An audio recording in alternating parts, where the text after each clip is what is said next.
The warning. Dr. Sarah Chen stood at the window of her quantum research facility, watching the sunset paint the sky in brilliant hues of orange and purple.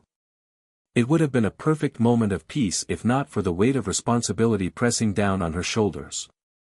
The holographic display behind her continued to stream data from the quantum sensors she had developed, and for the past week, they had been telling her something impossible. Dr. Chen, Arya's smooth voice emanated from the lab speakers. I've completed the analysis of the anomalous readings. The probability of error is now less than 0.0001%. Sarah turned from the window, her dark eyes scanning the complex equations floating in the air. Show me the temporal variance patterns again, Arya. The AI complied, and a new set of holographic displays materialized, showing wave patterns that shouldn't exist according to any known laws of physics. The quantum disturbances are increasing in frequency and amplitude, Arya reported. Based on current trajectories, we have approximately 11 months before the first breach occurs. 11 months, Sarah whispered, running her fingers through her short black hair. Not even a year to prepare for something we barely understand. She walked to her desk and picked up the quantum resonance detector she had invented, the device that had first detected the anomalies 3 months ago. The door to her lab slid open with a soft hiss, and Dr. Marcus Rodriguez hurried in, his usually neat appearance somewhat disheveled. Sarah, you need to see this. The AI networks worldwide, they're all reporting the same thing Arya found. Other systems are detecting it too. Sarah's heart rate quickened. This wasn't just an anomaly in her equipment then. Not just detecting it, Marcus said, his voice tight with tension. They're all predicting the same outcome.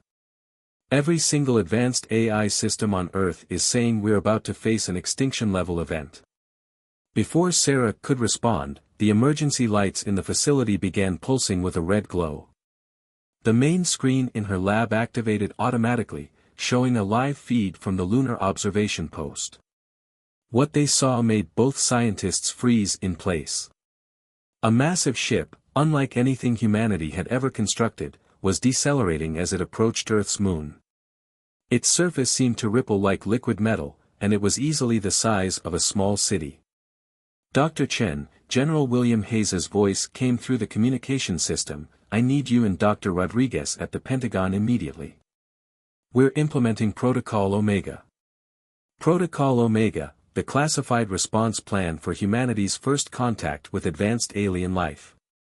Sarah had helped design parts of it, but she never truly believed she would see it activated. We'll be there in 30 minutes, Sarah responded, already gathering her essential equipment. She turned to Marcus, who was staring at the alien ship with a mixture of fear and fascination. Marcus, download all our quantum data to a secure drive. We might need it. As they rushed to prepare, a new message appeared on all screens in the facility. To the leaders of Earth, we come with urgent warning. Your species stands on the brink of annihilation. We are here to help, if you will accept it. The message was signed, Ambassador Lyra Kvale, Nexus Alliance Emergency Council. Within hours, Sarah found herself in a secure conference room deep within the Pentagon, surrounded by the most powerful people on Earth. General Hayes stood at the head of the table, his weathered face grave as he addressed the assembled group. Ladies and gentlemen, he began, what we're about to discuss will change the course of human history. Ambassador Kvale has provided us with information that confirms Dr. Chen's quantum readings. We are facing an invasion force unlike anything humanity has ever encountered. The holographic projector in the center of the table activated, showing a three-dimensional map of the galaxy.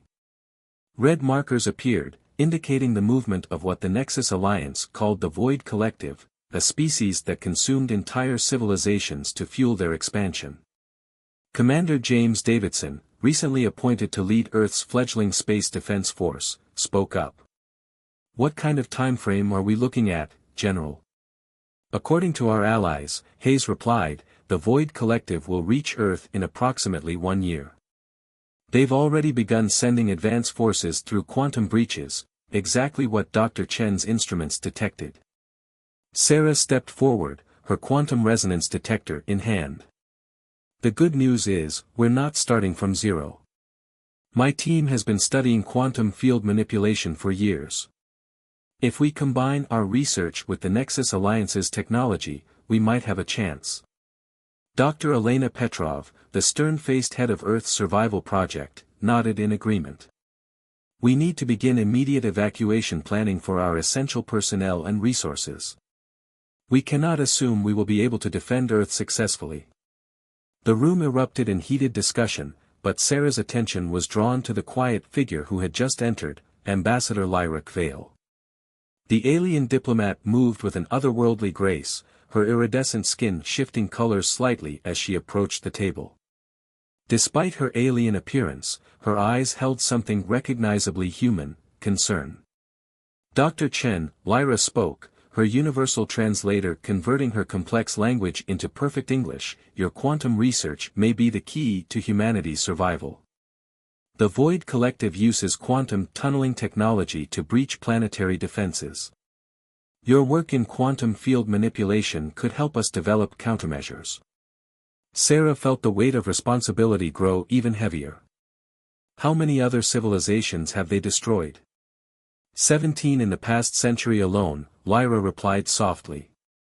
But none of them had what Earth has, the combination of your quantum research and our technology.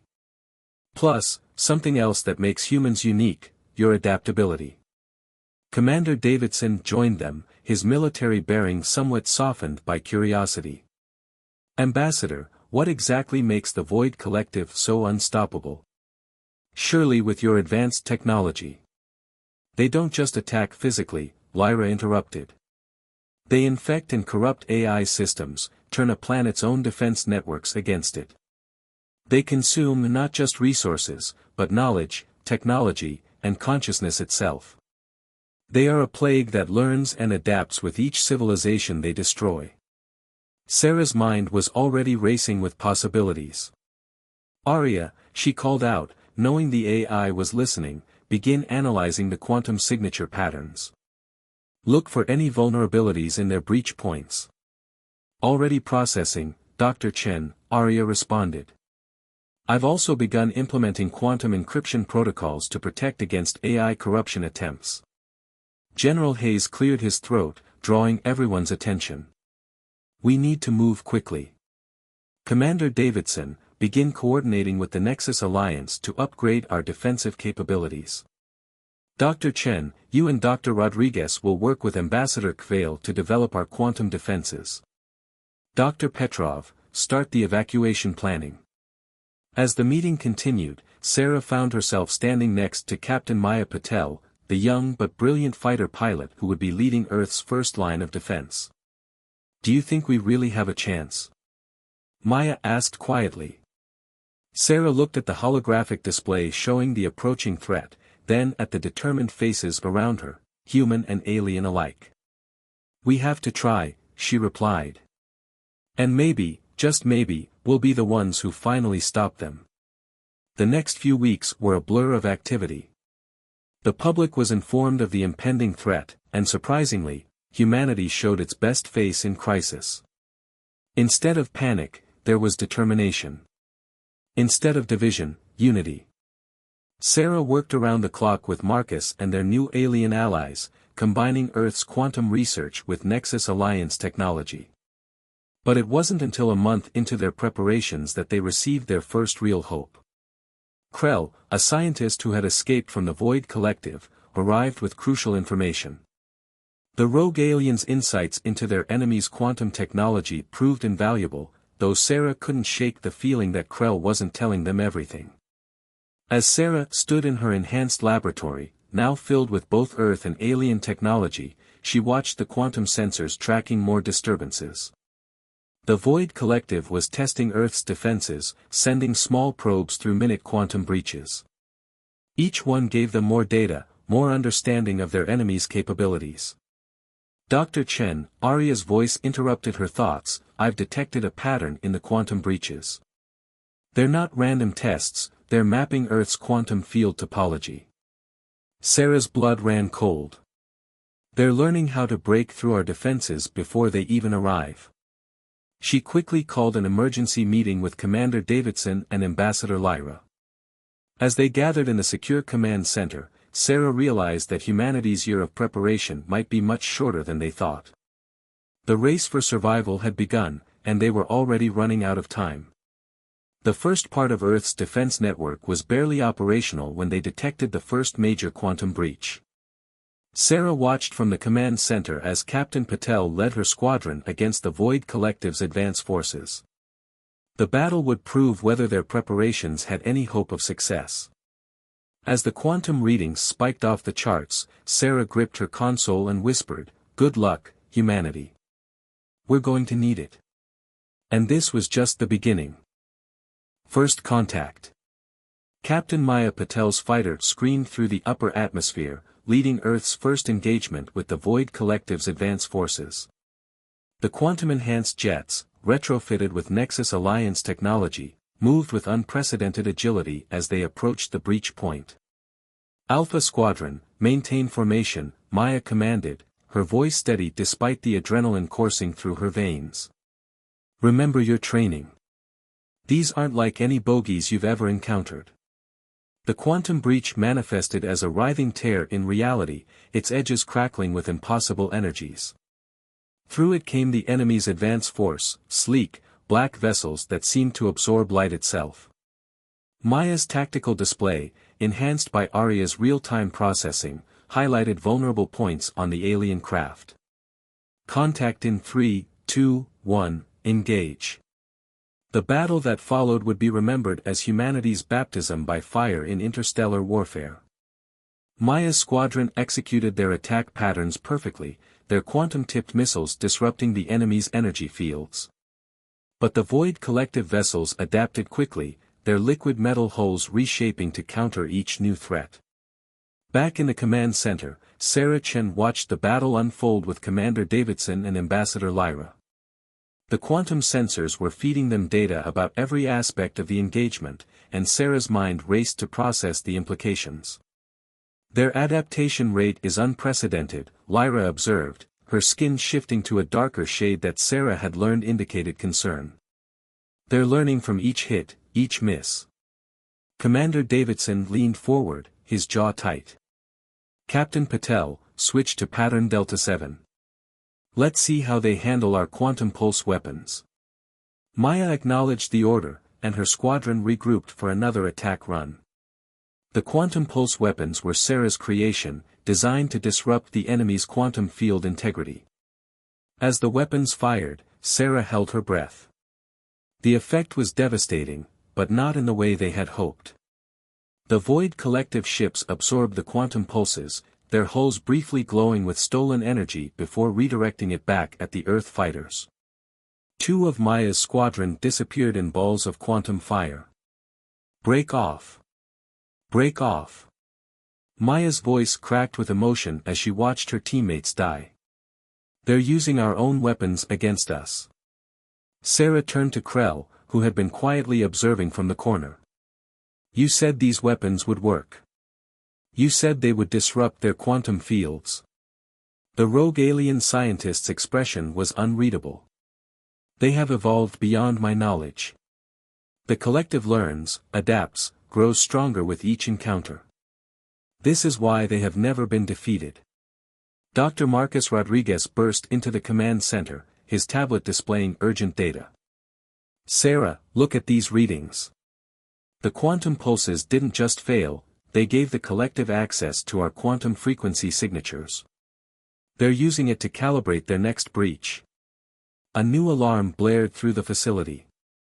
Arya's voice carried an urgent tone Sarah had never heard before. "Multiple quantum breaches detected.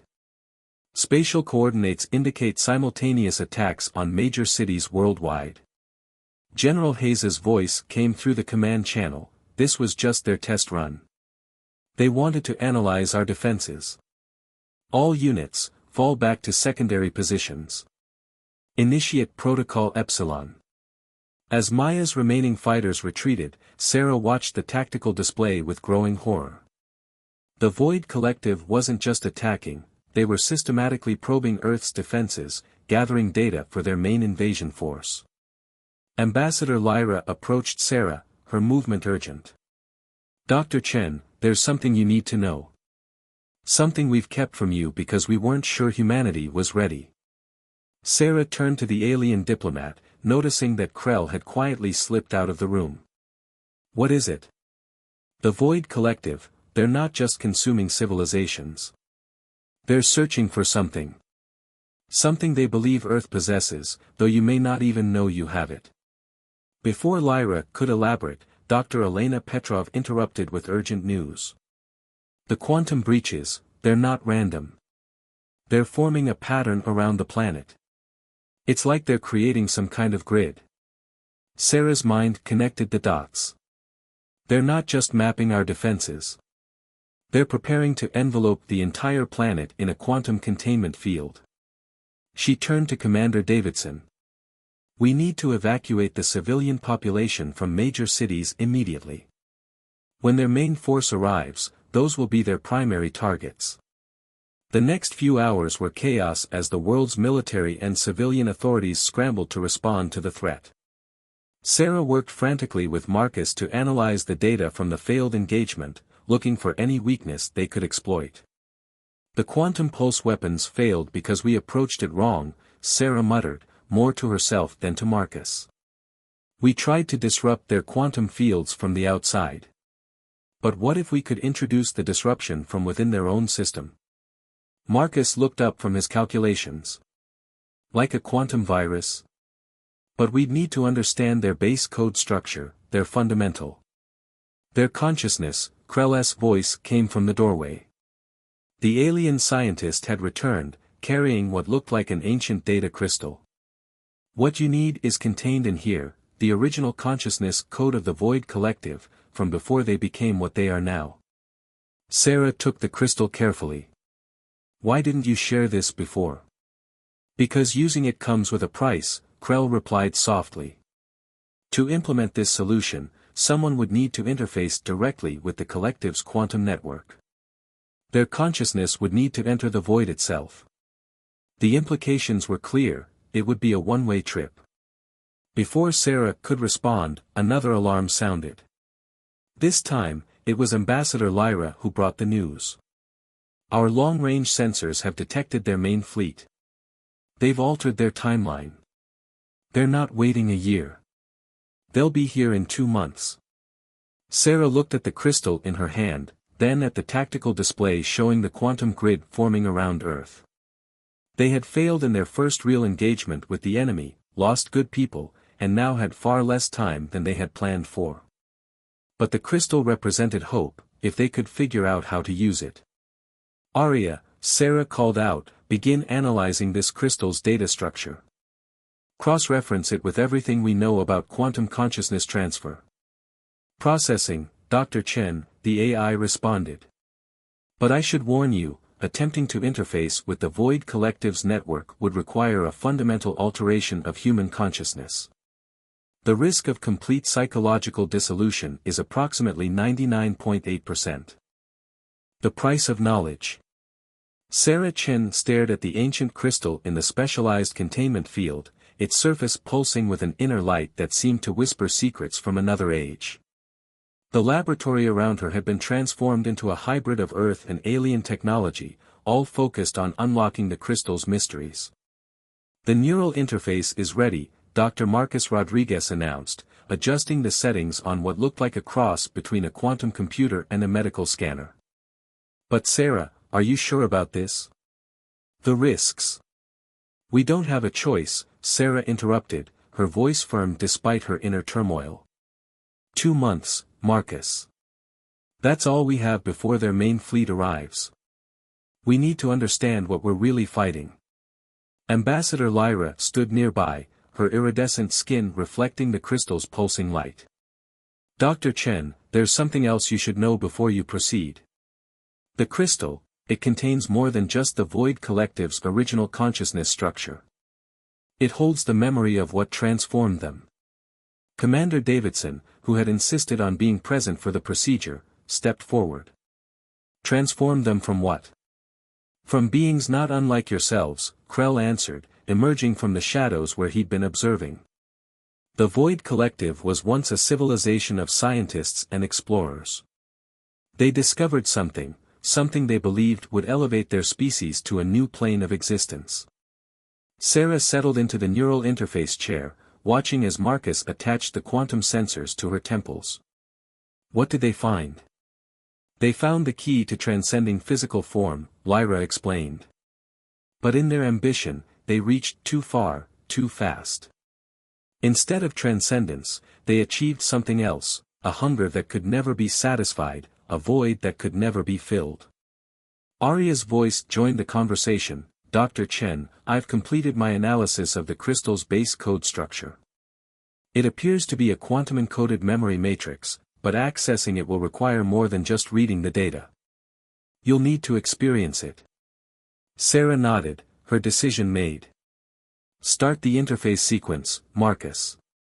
Sarah, wait, Commander Davidson interjected. If this goes wrong, we lose our best chance at developing an effective defense against the collective. And if we do nothing, we lose everything anyway, Sarah countered. She looked at each person in the room, Marcus's worried face, Lyra's alien but compassionate expression, Davidson's military stoicism, and Krell's unreadable features. Start the sequence. The world dissolved around her as Marcus activated the neural interface. Sarah felt her consciousness expand, stretch, and then plunge into an ocean of memory that wasn't her own. She saw a civilization at its peak, reaching for the stars with technology that manipulated the very fabric of reality. She witnessed their discovery, a quantum frequency that resonated with consciousness itself. But then came the horror. The frequency didn't just resonate, it consumed. It transformed. It created a hunger that spread like a virus through their quantum networks, infecting not just their technology but their very beings. Sarah watched as an entire civilization turned into something else, something that existed in the space between dimensions, feeding on the knowledge and essence of other species to fill an infinite void. In the laboratory, Sarah's body convulsed as her mind processed centuries of alien memory. Alarms blared as her neural patterns began to destabilize. We need to pull her out.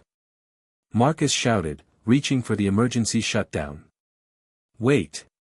Krell grabbed his arm. She's accessing the core memory, the moment of transformation. If we stop now, we lose everything. Inside the quantum memory space, Sarah pushed deeper, fighting against the pull of the void. She wasn't just observing anymore, she was experiencing the transformation herself. But something was different. Where the ancient aliens had surrendered to the hunger, she fought it. Where they had embraced the void, she filled it with something else, human determination, human hope, human stubbornness. And in that resistance, she found something the Void Collective had missed. A frequency within the frequency, a pattern within the pattern.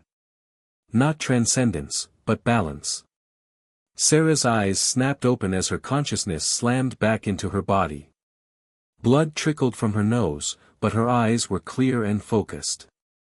I understand now, she gasped. I know what they're really looking for, and I know why Earth is different.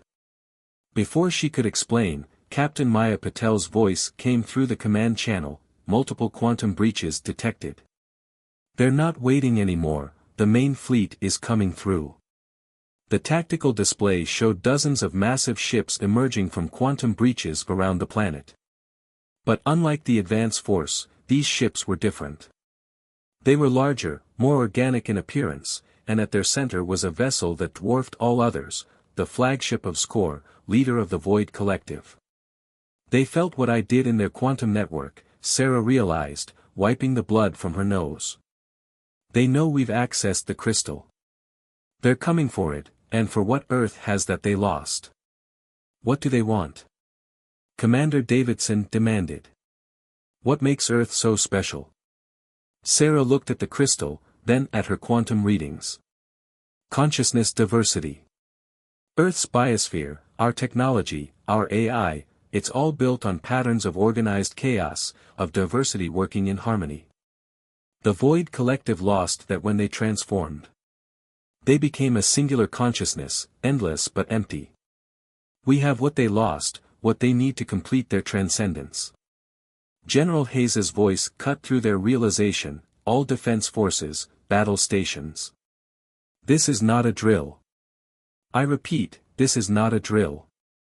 The Void Collective has begun their full invasion. Sarah stood, her legs shaky but her mind clearer than ever. We need to move fast. Marcus, help me modify the quantum pulse weapons.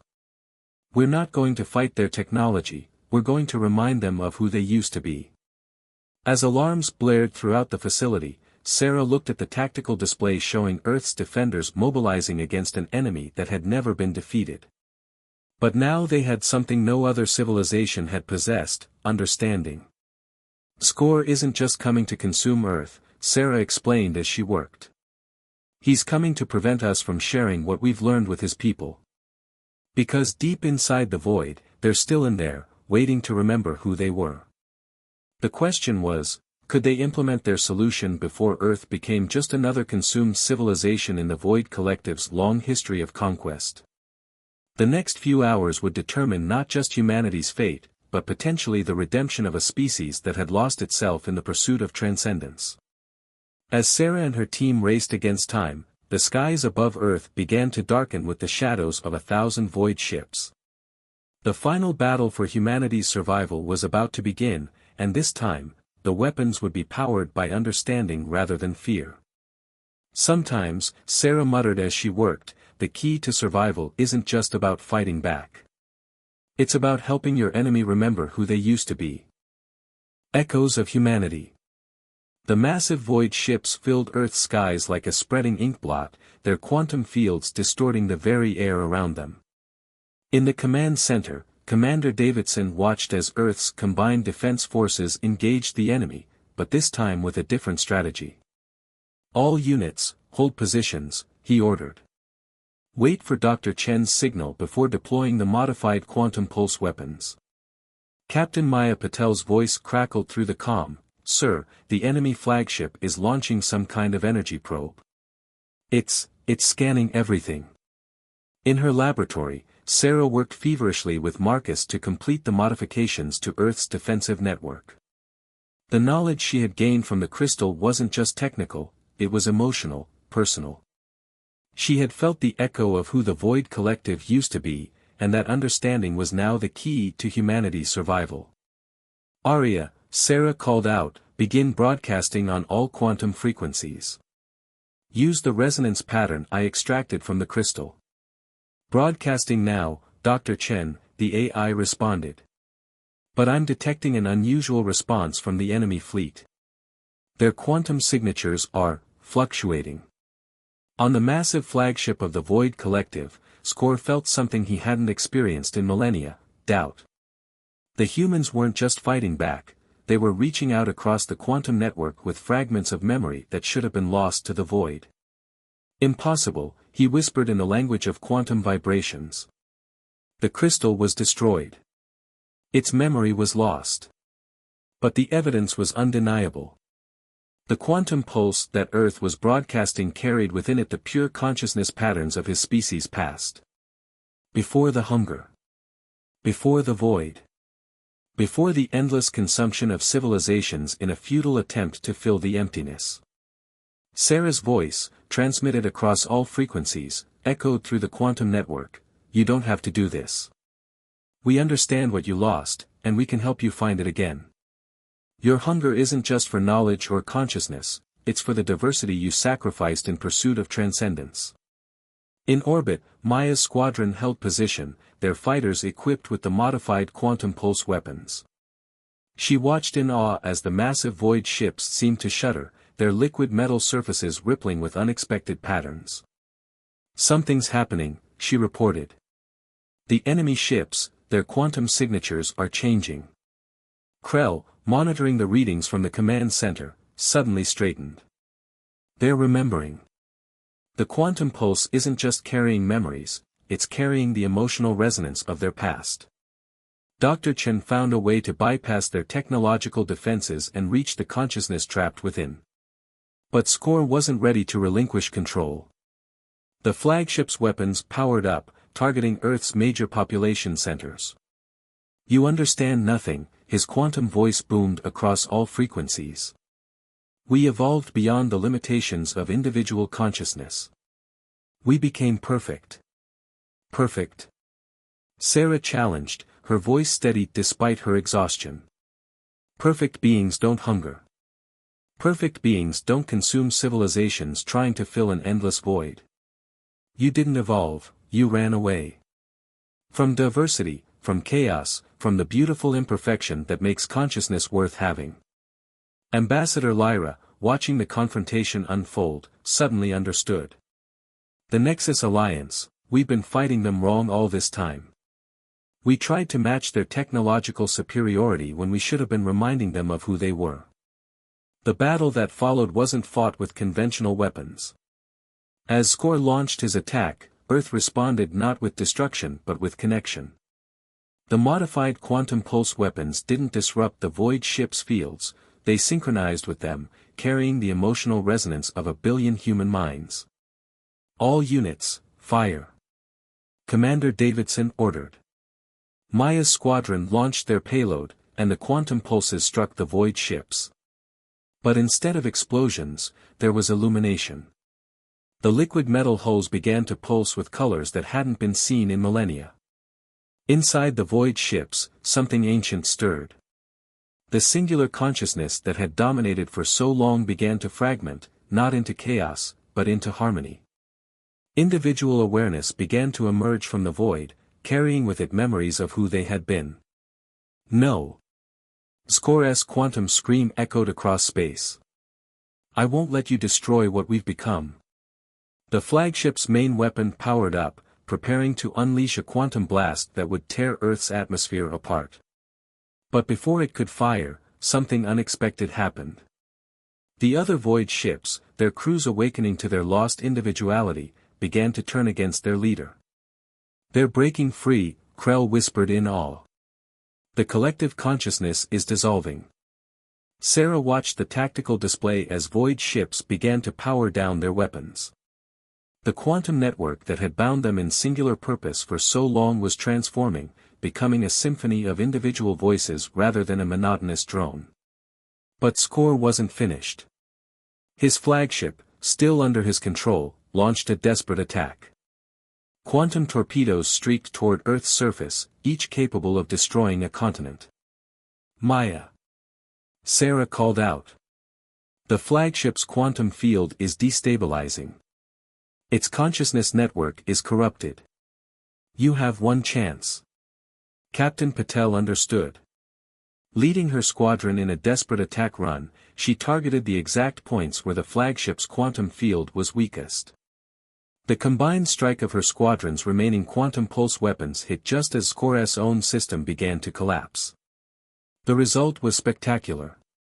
The flagship didn't explode, it transformed. The liquid metal structure began to crystallize, trapping the corrupted consciousness within a prison of its own making. As the crystallized flagship drifted in orbit, the remaining Void ships hung motionless in space. Inside each one, crew members were awakening to their individual consciousness for the first time in thousands of years. "We remember," a chorus of quantum voices echoed across the network. "We remember who we were." Sarah slumped in her chair, physically and mentally exhausted. "Aria, status report." "The Void ships are powering down their weapon systems," the AI reported. "Their quantum signatures are stabilizing into individual patterns."